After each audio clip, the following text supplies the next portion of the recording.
Friends, do you want to know what happened to her next? Part 2 of Saraswati. I gave her different alternative solutions to her problems. Solutions which, according to me, were within her means. But her self esteem was zero. Although she was an educated and cultured woman, she felt hopeless and was certain that there were no solutions to her problems.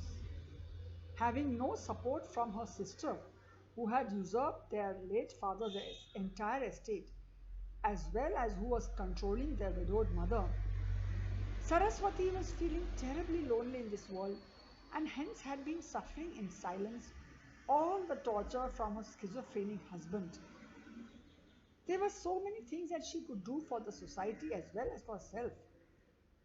To start with, she had to think of ways and means of earning money for herself. Friends,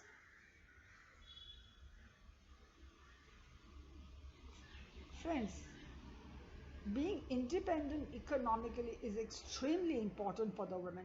Over the years, I've come to a firm decision that money power is great because unless the woman has money, power, and a roof over her head, she rarely thinks of going to court because the insecurity of being hounded by the society and running the day to day life, they don't want to rock the boat. So, to start with, she had to think of ways and means of earning money for herself. She was educated, she could conduct tuitions for school and college girls. She, having been a professor before marriage, she could have easily done that. She wanted to marry off her daughters. For that, she needed to connect with her husband's family, whom he had systematically cut off from her life. She needed to connect with her father's relatives and get into the social circuit. All these years, she had been cut off from all social contacts by her abnormal husband, but now she had to pull up her socks. Second on the priority list is to ask for her share in her father's property. Master Paramhans Yoganand says in one of his talks that when you pray to God, you must not ask of Him like a beggar. You are the child of God and therefore you must ask for your share as an heir in His kingdom.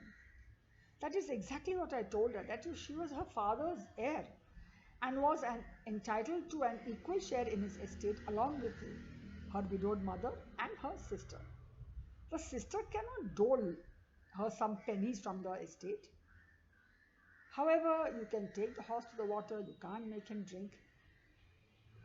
But I am a legal advisor and I only have to suggest all the paths that are open to the client. आखिर फैसला उनका ही है. The choice is always theirs. The Saraswati who was before me had no guts. She was afraid. Fear was her best friend. That friend was with her all the time. I just left her alone, leaving her to make up her mind as to which road to choose. Either be the victim and suffer all the indignities till the end of her life, or pull up her socks and live a dignified life. One thing which Saraswati did not give up was her faith in Paramahansa Yogananda.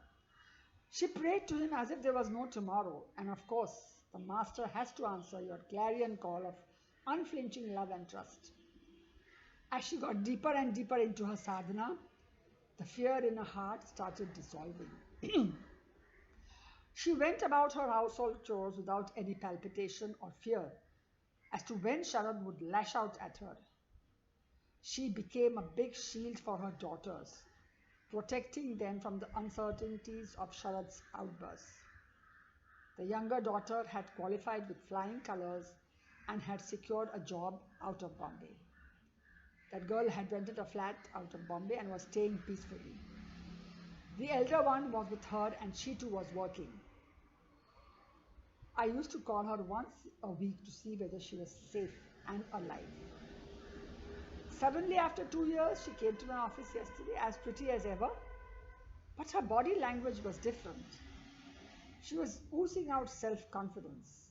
I was literally taken aback to hear from her that she wanted to take legal action against her husband because she had stopped taking nonsense from him and she was confident that Master was taking care of her and nobody could harm her, not even her husband. I was shocked to see the change in her and hear such confident speech.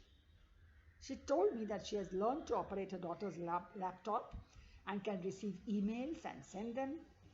Several doors are just opening for her.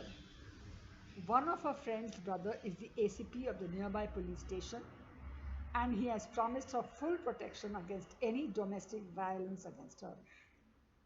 The coaching classes across her house need a lecturer in the English department, and they have offered a lucrative job. She has now worn the gauntlet to fight Sharad. Looking at her body language and her mindset, I am sure that she has already won the legal battle before even she has started it. She has conquered her biggest enemy, that is fear. Where the mind is without fear and the head is held high, there can be no obstacles in your journey of life. Master says, the winds of grace are always blowing. You have to set sail.